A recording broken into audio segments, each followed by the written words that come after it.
Getting ready for the day now. It's so funny because like I recorded waking up this morning and then I hopped back in bed for like another 30 minutes. But I have a call today at 11, so I'm gonna do that, and I'm thinking I'm gonna go to the pool after because I really want to get in the sun. It's been raining kind of the last few days, so I just want to enjoy the day a little bit and then probably go to the gym later.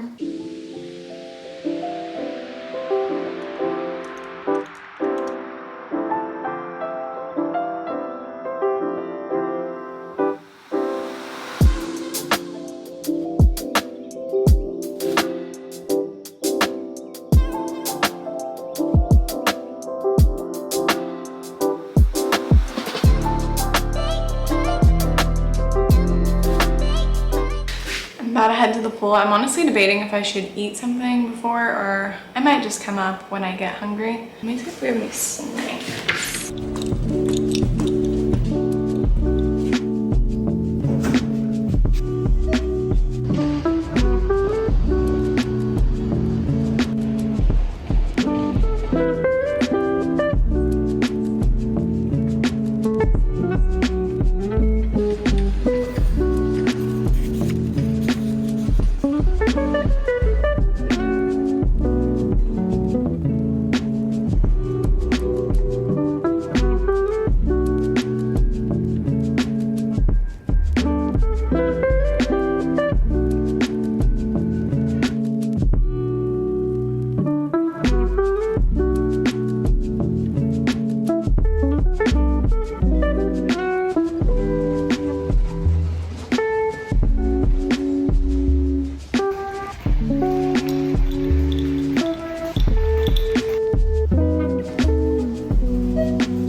And I'm so freaking hungry. I wanted to stay longer, but I just cannot.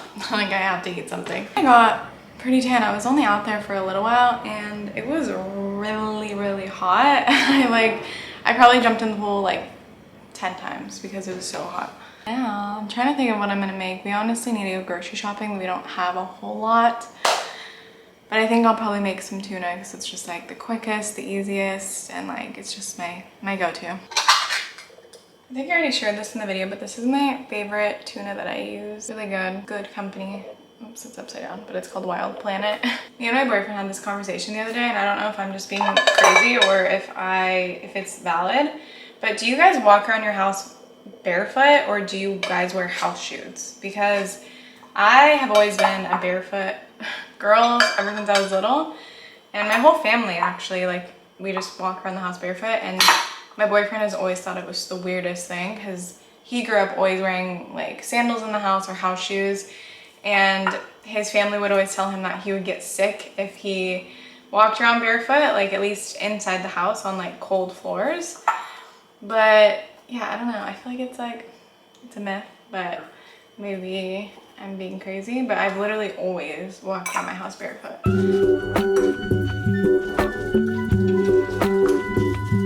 Not a very balanced lunch, I'm aware.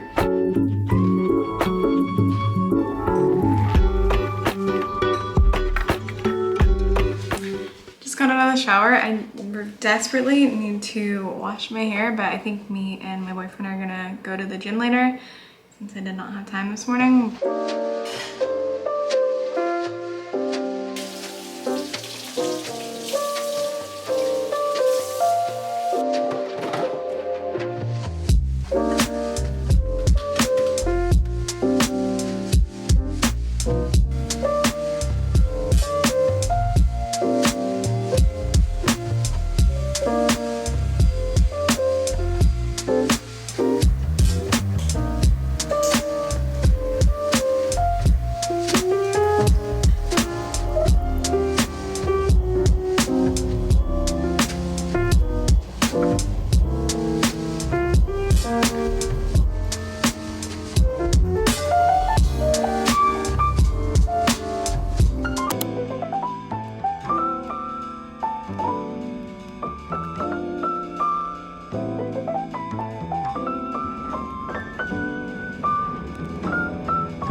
Are you hungry? Hungry. Where are we going? Taco Friday. Oh, taco miendo.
We just got home from Taco Miendo and it was so good.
Decided we're gonna go to the pool because it's such a nice day, but we came home from the gym and we were really tired and kind of lazy, but I think we're gonna enjoy the day by just laying by the pool and chilling and maybe getting work done, but we'll see. But I wanted to share, I've been wearing this sunscreen. The ingredients are pretty good. I actually got a recommendation from Organic Olivia and I really like it. It hasn't broken me out, which is a really good sign, but it's called Hint Beauty.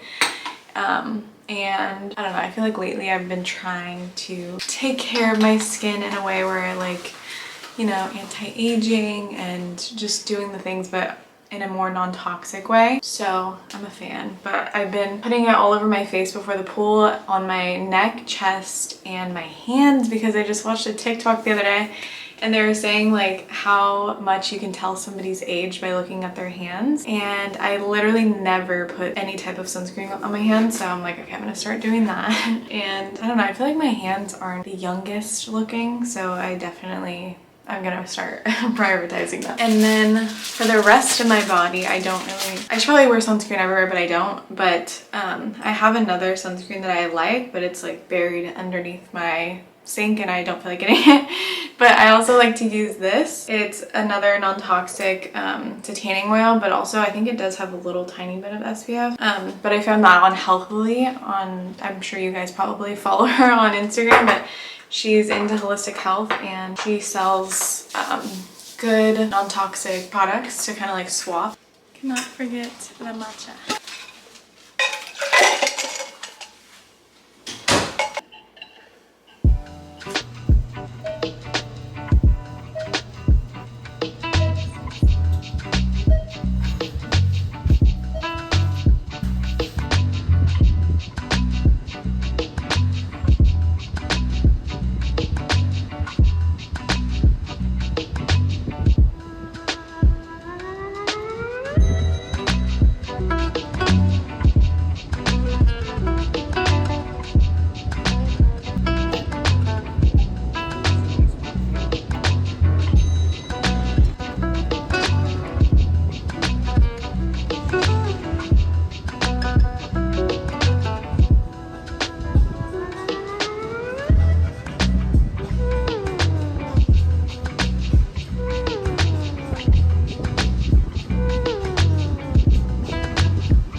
And I wanted to quickly kind of show you some of the things that we got, but we got hemp seed. I think I showed you guys most of everything we got in the previous clips, but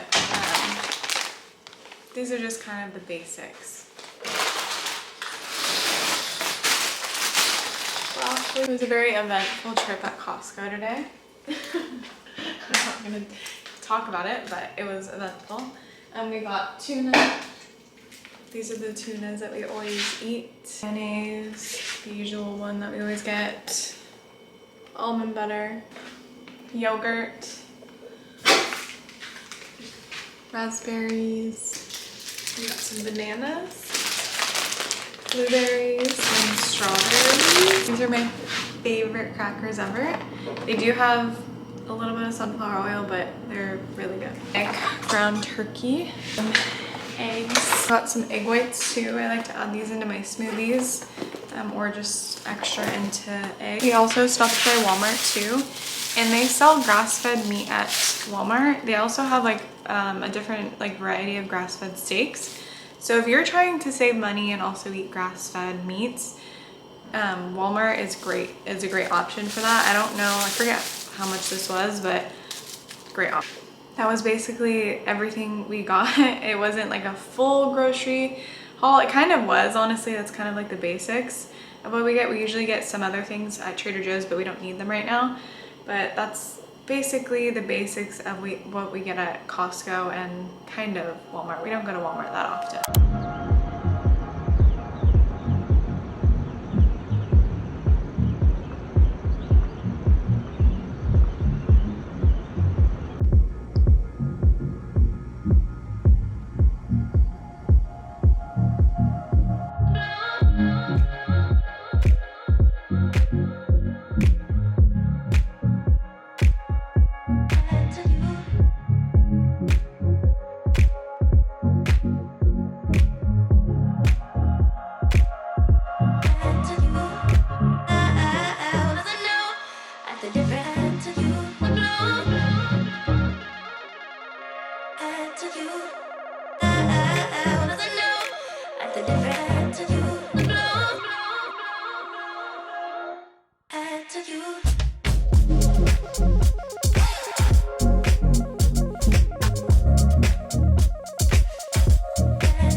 So I wanted to talk to you guys a little bit about something that I honestly want to bring light on. Just because I talk to so many women about birth control and hormones and basically natural methods of not becoming pregnant and being our healthiest selves and not having to rely on a pill or something external to keep us from becoming pregnant. We are basically fed a lie that there's no effect to birth control, and if people do have a reaction, it's a very small random chance that it will, and that's really not the case. Like, we're all affected in some way or another, and some are longer lasting effects, some are short term. You take a pill and you instantly have a reaction, but some other effects can actually show up later on. I know you guys are probably sick and tired of me talking about this, but I want to talk about it because I feel like I have a voice and I have a lot of knowledge that comes behind knowing the effects of birth control and knowing what I went through. For those of you that don't know, I was on birth control for 12 years and I was predominantly put on it because I had really, really bad periods. I started my period when I was 8, and from there I just started getting really bad, heavy, painful periods, and then shortly after that, I started developing acne. And so a lot changed for me right after that moment. I was in elementary school when I started my period, and that was a really big transition in my life to actually become a woman in elementary school. So I started having appointments with gynecologists and dermatologists fairly early. And during that time of working with all these different doctors, not one doctor ever told me to eat something differently or change my lifestyle. They never even asked questions, actually. Instead of that, I was put on many different acne medications, and I was put on birth control when I was 12. So I was from 12 years old to 24, I was on birth control, which is insanity. And during that time, I still had acne to some extent, but it was just kind of like floating around. It wasn't as bad as what it was. And it did help somewhat. It also helped my periods somewhat. They definitely lightened up, and I had a different bodily experience on birth control, but I also developed depression and like a variety of other things mentally. And so it's just things that we don't talk about and doctors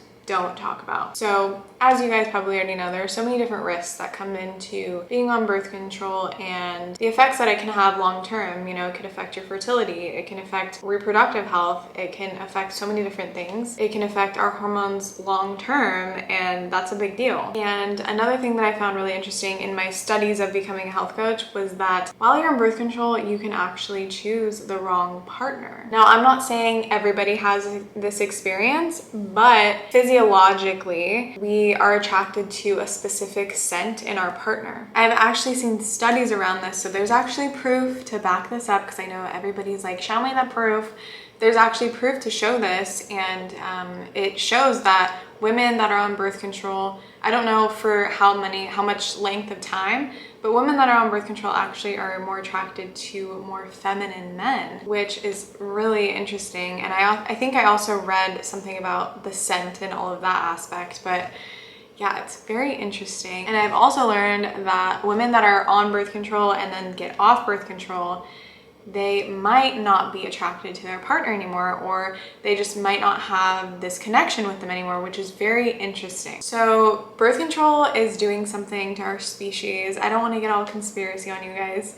I definitely could, but I have my thoughts about it. So since getting off birth control, I actually made a TikTok about this, and I wanted to kind of open a conversation around this just because I think it's happening. You know, I've talked to other women that are going through this, so I'm not just making this up in my head. There's also a connection between birth control and dissociation, and I feel like I definitely experienced that myself. The reason I say that there's a correlation, because I feel like months after I got off birth control, I felt like a light switch had been turned on, and life just honestly felt different. And it felt like I had just woken up from a very long hibernation. Because looking back, it kind of scares me, because looking back, I remember parts of my life, but I don't remember the details. I don't remember the conversations. I remember being certain places, but I don't remember the specific details of things. And I will have people remind me of this, because I will be talking to my boyfriend or friend, and they'll be like, oh, remember when we went here and you were talking to this person, and these things happened and it was so funny. And I honestly cannot remember the specific moments, and I don't even remember how I felt in those moments. So if I'm being honest, it kind of makes me sad, like looking back at all those years and just knowing that I could have lived a little bit differently and more in my body. So yeah, I mean, if I'm being honest, it makes me sad thinking about that, and just knowing that I wasn't fully present in many moments of my life. I also listened to a podcast that I found very interesting, and they talked about how birth control physiologically and mentally makes us more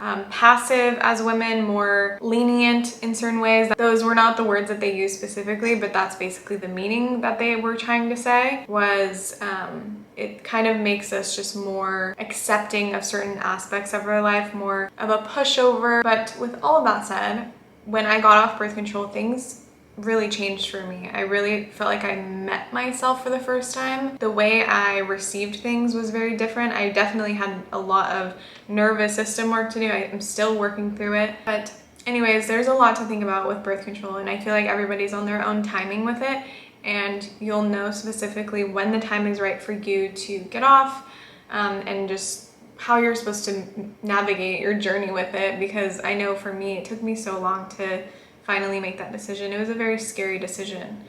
I feared my skin was gonna go crazy, and it, for the most part, kind of did. And I also feared that my periods were gonna be very painful, and they did for a little while, but over time, they've very much balanced out. And thank God that I found holistic health during this journey, because that's actually what triggered this whole awakening in me. Also, something that I'm just really not the best at, and my boyfriend and all of my friends just really nagged me on, is that I'm not good at promoting myself. So with that said, I have a beautiful company named Aura, and we sell organic ceremonial grade matcha. And when I tell you, this matcha is so good, it really is. And I have a ton of recipes on my Instagram for Aura. So if you're interested in that, give it a follow. But this brand is literally my baby, and I have such a deep appreciation for matcha and what it has done for my own life and my own health. It has not only given me a very deep but simple spiritual practice in the morning. I feel like whenever I make my matcha in the morning, it's just a very grounding, mindful experience, and it's simple and literally anybody can do it. And I think that's why I love it so much, is because a lot of times waking up and having to set aside time and meditate is just not doable for some people. And so having a moment where you're just whisking the matcha, really just being present with it, smelling the aroma from matcha and looking at the vibrant color, and just having so much gratitude for this has been so monumental in my life. If you guys are looking to try matcha, this is the one to try. I pray over all of my orders. I am very intentional with everything that I do within this company, and I appreciate everybody that has supported me and has cared to help a small business, and I feel very grateful and feel blessed to be in the position where I am today. So with all of that said, you guys can use the discount code YouTube for 10% off. Thank you guys for supporting me, and I hope that you guys try some matcha.